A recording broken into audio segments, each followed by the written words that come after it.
வணக்கம் மக்களே, மீண்டும் உங்களை சந்திப்பதில் பெருமகிழ்ச்சி. எங்கள் தங்கம், மா இன்டி பங்காரம். நம்ம சமந்தா அவர்கள் ஒரு பியோர் ப்ராப்பர் ஆக்ஷன் ஹீரோயினா அவதாரம் எடுத்திருக்காங்கன்னு சொல்லணும். ஒரு தெலுங்கு படம் தமிழ்லையும் டப்பாய் ரிலீஸ் ஆயிருக்கு. ஸோ இந்த படத்துல ஒன்லைன் என்ன பார்த்தீங்க அப்படின்னா, நம்ம ஹீரோயினுக்கு ஒரு பாஸ்ட் இருக்கு. அது ஒரு நோட்டோரியஸான பாஸ்ட். ஒரு ஆக்ஷன் பிளாக் எல்லாம் வச்சிருந்த ஒரு ஹீரோயின், ஒரு பேட் பாஸ்ட்னே வச்சுக்கலாம். அப்படிப்பட்டவங்களுக்கு ஒரு குடும்ப வாழ்க்கை அமையுது. அந்த குடும்ப வாழ்க்கையில அவங்க கல்யாணம் பண்ணிக்கிட்ட கணவரோட குடும்பம் இவங்களை ஏத்துக்கல. பட் இந்த பொண்ணு தான் வேணும்னு அவங்க மகன் அந்த குடும்பத்தை விட்டுட்டு வெளியில வந்து கல்யாணம் பண்ணிக்கிறாரு. அவங்க தங்கச்சிக்கு கல்யாணம்னு வரும்போது அவங்க ரெண்டு பேரும் மறுபடியும் அந்த வீட்டுக்குள்ள போறாங்க. போனதுக்கு அப்புறம் அந்த குடும்பம் சமந்தாவை ஏத்துக்குச்சா? சமந்தாவோட பாஸ்ட் அந்த குடும்பத்தை எப்படி ஹார்ன் பண்ணுது? அந்த பாஸ்ட்ல இருந்து எப்படி அந்த குடும்பத்தை சமந்தா காப்பாத்துறாங்க அப்படின்றது தான் எங்கள் தங்கத்தோட கதை சுருக்கம். ஸோ எனக்கு இந்த படத்துல என்ன ரொம்ப பிடிச்சிருந்ததுன்னு பார்த்தீங்கன்னா, Samantha first thing. To be honest, அழகா சமந்தா இருக்காங்க, அம்சமா இருக்காங்க. அதை தாண்டி அதிரடியா இருக்காங்க. தான் ப்ராப்பரான ஒரு ஆக்ஷன் ஹீரோயினுக்கான பிளாட்டாக இருக்கட்டும், ஆக்ஷன் சீக்வன்ஸாக இருக்கட்டும், அவங்களோட நடிப்பாக இருக்கட்டும், பிரமாதம். இதுதான் பெர்ஃபெக்ஷன். இது இவ்வளோ இருந்தால் போதும், இதுக்கு மேலேயோ கீழேயோ வேண்டாம் அப்படின்றதுல அளவு எடுத்த மாதிரி பர்ஃபெக்டாக வச்சுருந்தாங்க. அதுலேயும் ஒரு பஸ் ஃபைட் சீன்லாம் இருக்கும், செமையாக இருந்தது. சீரியஸாகவே ஒரு ஹீரோயின் சென்டரிங் மூவியில் ஒரு கமர்ஷியல் பேட்டர்னில் ஒரு ஆக்ஷன் படம் அப்படின்னு வரும்போது அது ப்ராப்பராக கொண்டு வந்திருந்தாங்கன்னே சொல்லணும். ஒரு மருமகளாக தன்னை ப்ரூவ் பண்ணிக்க அந்த குடும்பத்துக்குள்ளே அவங்க எடுக்கிற முயற்சிகளாக இருக்கட்டும், அதே மாதிரி தன்னோட பாஸ்ட்டை வரவங்க கிட்ட இருந்து தன் குடும்பத்தை காப்பாற்றிக்கிறதுக்காக அவங்க காட்டுற அந்த ஆக்ஷன் சீக்வன்ஸாக இருக்கட்டும், ரெண்டுமே பிரமாதமாக இருந்தது.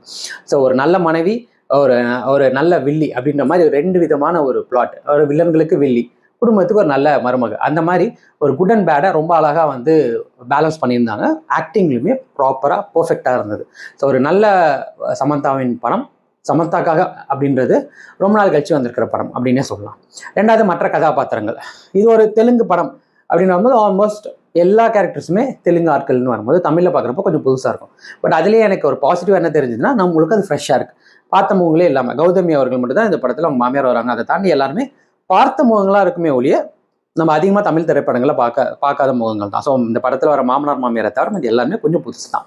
பட் நடிப்புன்னு வரும்போது எல்லாருமே அழகாக நடிச்சிருந்தாங்க. அந்த கேரக்டருக்கு என்ன பண்ணுமோ அழகாக பண்ணியிருந்தாங்கன்னு சொல்லணும். முக்கியமாக இந்த படத்தில் சமத்தோட ஹீரோவாக வரவும் சரி, அதே மாதிரி வில்லனாக வரவும் சரி, ரொம்ப நல்லா பண்ணியிருந்தாங்க. ஸோ இந்த கேரக்டர்ஸ் ரொம்ப நல்லா இருந்தது. அதுக்கடுத்து இந்த படத்தோட இந்த ஒன்லைன் நான் சொன்ன மாதிரி, ஒரு பொண்ணுக்கு ஒரு பேட் பாஸ்ட், அவள் வந்து அந்த குட் விஷயத்துக்கு வந்ததுக்கப்புறம் அந்த பாஸ்ட் எப்படி ஹார்ன் பண்ணுது, அவளோட ஆக்ஷன், இதெல்லாமே இங்கிலீஷ் படங்களை நிறைய பார்த்துருப்போம். ஆல்மோஸ்ட் ஹிந்தியில் கூட இந்த மாதிரி ஒரு படம் வந்திருக்கு. பட் இங்கிலீஷ் படங்கள் இந்த மாதிரி நிறைய இருக்கும். ஃபேமிலின்னு வந்ததுக்கப்புறம் ஹீரோயினோட பாஸ்ட் ஏதோ ஒரு விதத்தில் ஃபேமிலிக்குள்ள நுழைஞ்சதுக்கப்புறம் எப்படி திருப்பியும் அந்த பாஸ்ட்டுக்குள்ளே போகிறா அப்படின்றதெல்லாம் காட்டும் போது நம்மள யோசிப்போம், என்ன மாதிரி ஏன் நம்ம படங்கள் வர மாட்டேங்குது. அந்த மாதிரி கேட்குறவங்களுக்கு ஒரு ஹீரோ பேஸ்ட் நிறைய ஆக்ஷன் படங்கள் பார்த்துருப்போம். பட் ஒரு ஹீரோயின் பேஸ்ட் ஆக்ஷன் சென்ட்ரிக் மூவின்ற போது கொஞ்சம் கஷ்டம் தான். ஸோ அதை வந்து ஃபுல்ஃபில் பண்ண மாதிரி ஒரு படம். ஸோ அந்த பிளாட்டை ரொம்ப அழகாக எடுத்துக்கிட்டு ஒரு 2.5 hours என்டர்டெய்னிங்காகவும் கொடுத்துருக்காங்க. ஸோ அதுவுமே நல்லா இருந்தது. மூணாவது, இந்த படத்தோட பேக்ரவுண்ட் ஸ்கோர் சீரியஸாகவே ரொம்ப பிரமாதமாக இருந்தது. சந்தோஷ் நாராயண் தான் மியூசிக்கு. பாட்டை தாண்டி மேபி தெலுங்குலேயே பார்க்குறப்ப பாடல்கள் நல்லா இருக்குமோ என்னமோ, பட் ஸ்டில் பேக்ரவுண்ட் ஸ்கோர் அல்டிமேட்டாக இருந்தது. அந்த ஆக்ஷன் படத்துக்கு ஒரு ஹீரோக்குரிய இந்த மாஸ் பிஜிஎம், மாஸ் எலிவேஷன் எல்லாமே பேக்ரவுண்ட் ஸ்கோர் சூப்பராக இருந்தது. So music was extraordinary. அதே மாதிரி சினிமாட்டோகிராஃபி, எடிட்டிங் ரெண்டுமே வந்து ஒன்றுத்துக்கு ஒன்று சலைச்சதில்லை அப்படின்ற மாதிரி ரெண்டு பேருமே போட்டி போட்டு ஒர்க் பண்ணியிருக்காங்க. ரொம்ப நல்லா இருந்தது. ஸோ டெக்னிக்கலாகவும் இது ஒரு நல்ல படம்னே சொல்லலாம். பட் எங்கே இந்த படம் இன்னும் கொஞ்சம் பெட்டர் பண்ணியிருந்தா நல்லா இருந்திருக்கும் அப்படின்னு எனக்கு தோணுது.